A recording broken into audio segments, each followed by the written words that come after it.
नमस्कार, देश का number 1 Hindi news channel news 18 India आप देख रहे हैं। मैं हूं आपके साथ शालिनी कपूर तिवारी। नमस्कार, मैं हूं आपके साथ अंकिता दुबे और बात करेंगे इस वक्त वर्ल्ड एक्सक्लूसिव ब्रेकिंग न्यूज की। इजराइल ने हमास पर हमले तेज कर दिए हैं। आईडीएफ ने उत्तरी गाजा में हमास के 150 ठिकानों पर हमला किया। इस एयर स्ट्राइक में हमास को बड़े नुकसान का दावा किया जा रहा है। ये बड़ी अपडेट आपको बता रहे हैं। इजराइल ने गाजा पट्टी पर एक बार फिर से अटैक और ज्यादा अग्रेसिव कर दिए हैं और ज्यादा तेज कर दिए हैं और अब की बार ग्राउंड ऑपरेशन क्योंकि शुरू हो चुका है और ऐसे में आपको बताएं कि तबाही और ज्यादा देखने को मिल रही है।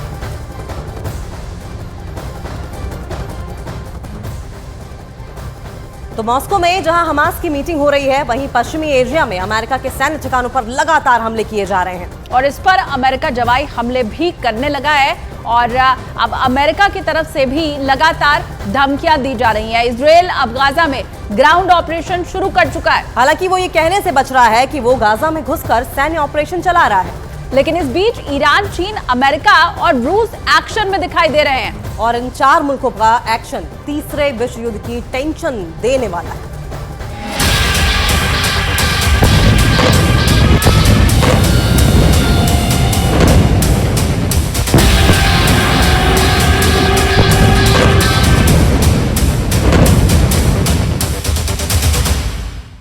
सीरिया में ईरान से जुड़े ठिकानों पर अमेरिका का हवाई हमला। हमले के बाद एक साथ 2 ठिकाने खाक में मिल गए। इजराइल हमास युद्ध के बीच अमेरिका के इस हमले से ईरान और अमेरिका में ठन गई है। युद्ध का नया मोर्चा खुल गया है।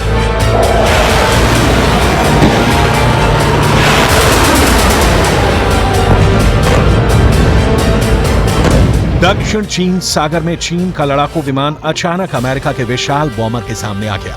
दोनों के बीच का फासला सिर्फ 10 फीट रह गया था। फिर क्या हुआ?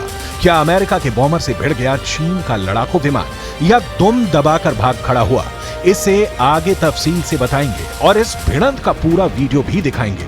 अभी बस इतना जान लीजिए कि ऐसा कर चीन ने एक बार फिर यह साबित कर दिया है कि वो अमेरिका से लड़ने को तैयार बैठा है। सवाल है, क्या अगर अमेरिका इजराइल के साथ जंग में कूदा तो चीन भी युद्ध में अमेरिका के खिलाफ कूद पड़ेगा?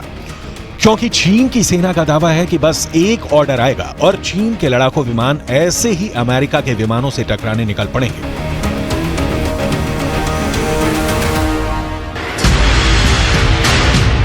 हमास का एक प्रतिनिधिमंडल गुरुवार को ईरान के विदेश मंत्री के साथ रूस पहुंचा। हमास का प्रतिनिधिमंडल ऐसे समय में मॉस्को का दौरा कर रहा है जब इजराइल गाजा पट्टी में हमास के ठिकानों को तबाह करने में लगा है। हमास की तरफ से रूस में हुई इस मीटिंग की तस्वीरें जारी की गई हैं। आगे पढ़ें। इससे पहले इस तस्वीर में दिख रहे लोगों को जान लीजिए। बाएं से पहले है बस्सेम नईम। नईम हमास के इंटरनेशनल रिलेशन हेड है। दूसरे हैं मिखाइल बोगदानोव। मिखाइल बोगदानोव ये रूस के उप विदेश मंत्री हैं। मिडिल ईस्ट में पुतिन के विशेष दूत हैं। तीसरे शख्स का नाम है मौसा अबू मरजौक। ये हमास पोलित ब्यूरो के वरिष्ठ सदस्य हैं। दावा किया जा रहा है कि इस मीटिंग को बहुत ही गंभीरता से लेने की जरूरत है क्योंकि यह नया गठबंधन अमेरिका के खिलाफ युद्ध का ब्लूप्रिंट तैयार कर सकता है।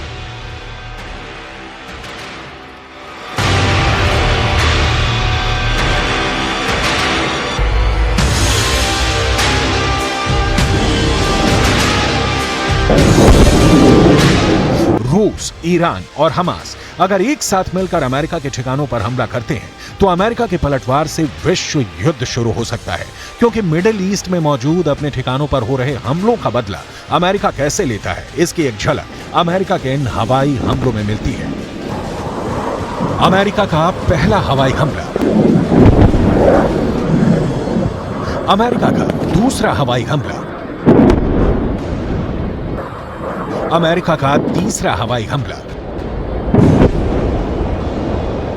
अमेरिका ने ऐसे लिया है अपने सैनिकों पर हमले का बदला। अमेरिकी लड़ाकू विमानों ने सीरिया में ईरान समर्थित 2 मिलिशिया ठिकानों पर बमबारी कर युद्ध का एक नया मोर्चा खोल दिया है। इजराइल हमास युद्ध के शुरू होने के बाद एक बार अमेरिका और ईरान आमने सामने है। इसी महीने खाड़ी देशों में मौजूद अमेरिकी ठिकानों पर हमले हुए।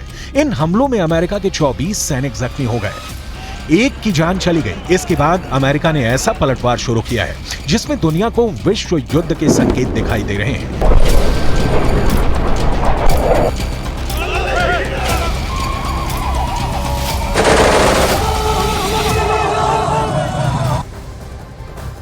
मॉस्को में जहां हमास की मीटिंग हो रही है, वहीं पश्चिम एशिया में अमेरिका के सैन्य ठिकानों पर लगातार हमले हो रहे हैं, जिस पर अमेरिका जवाबी हमले भी करने लगा है।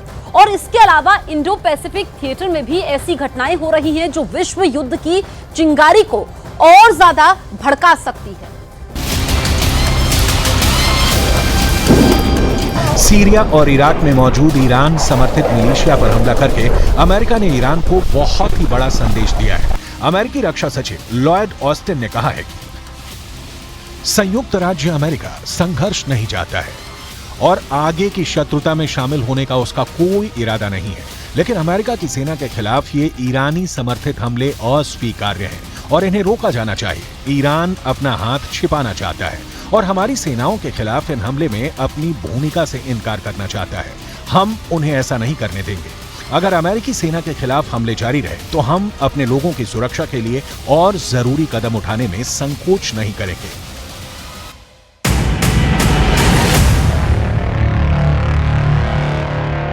वरिष्ठ अमेरिकी सैन्य अधिकारियों के मुताबिक अमेरिका ने इस हमले को अपने 2 F-16 लड़ाकू विमानों से अंजाम दिया है।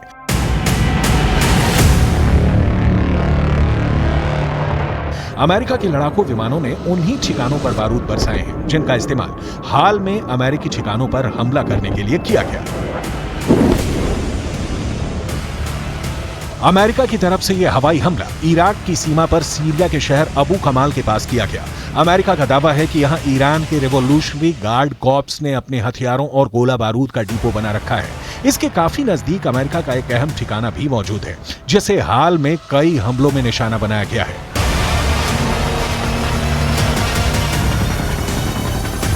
इजरायल हमास युद्ध के फैसले के बाद मिडिल ईस्ट में तैनात अमेरिकी सेना पर हमलों की वारदात बढ़ गई है। अगर अमेरिका मिडिल ईस्ट में ऐसे ही हवाई हमले पर उतर गया तो पूरा खाड़ी धधक उठेगा।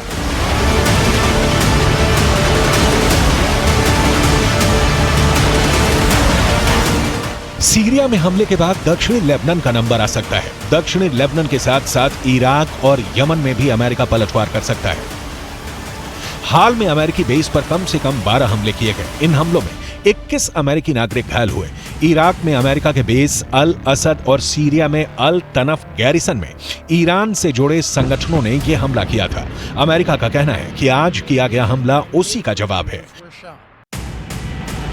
पेंटागन के मुताबिक इराक और सीरिया में मौजूद अमेरिका के बेस पर दर्जनों हमले किए गए हैं। मिसाल के तौर पर 17 अक्टूबर को इराक में अमेरिका के बेस अल असद पर हमला हुआ। 17 अक्टूबर को इराक में ही अमेरिका के अल हरीर एयर बेस पर हमला हुआ। 18 अक्टूबर को सीरिया में अल तनफ गैरिसन में ईरान से जुड़े संगठनों ने हमला किया था। 24 अक्टूबर को सीरिया में अल उमर ऑयल फील्ड बेस पर हमला हुआ। वहीं इराक में एरबिल एयरफोर्स पर ड्रोन से हमले की कोशिश की गई। इन्हीं हमलों के जवाब में अब अमेरिका ने अपने लड़ाकू विमानों को हमले के लिए उतार दिया है। हमले का असर ईरान की बौखलाहट में साफ साफ नजर आया। वहीं तनाव का तीसरा एपिसेंटर दक्षिण चीन सागर बना, जहां अमेरिका और चीन के लड़ाकू विमान भिड़ते भिड़ते बचे। अमेरिका का दावा है कि चीन का विमान J-11 अमेरिकी विमान से टकराते टकराते बचा। इस भिड़ंत के वीडियो को जारी कर अमेरिका ने कड़ी आपत्ति जताई है। इस वीडियो में साफ तौर पर दिख रहा है कि किस तरह से चीनी विमान पीछे से आकर अमेरिका के B-52 के करीब पहुंच जाता है। चीन का लड़ाकू जेट B-52 बम वर्षक विमान के 10 फीट से भी ज्यादा करीब आ गया था। चीन के लड़ाकू पायलट की ऐसी हरकतों की वजह से दोनों ही जहाज के आपस में टकराने की आशंका बढ़ गई थी। इस करीबी मुठभेड़ को पेंटागन ने आक्रामक करार दिया है। एक तरफ चीन से अमेरिका की भिड़ंत, दूसरी ओर अमेरिका का सीरिया में ईरान समर्थित बेस पर हमला। साथ ही साथ हमास के प्रतिनिधिमंडल का रूस पहुंचना और इजरायल हमास के बीच युद्ध का और बारूदी होना संकेत साफ है। अमेरिका के खिलाफ रूस, चीन और ईरान की घेरेबंदी और बढ़ती जा रही है, जिसका असर इजरायल हमास युद्ध में साफ साफ दिख रहा है।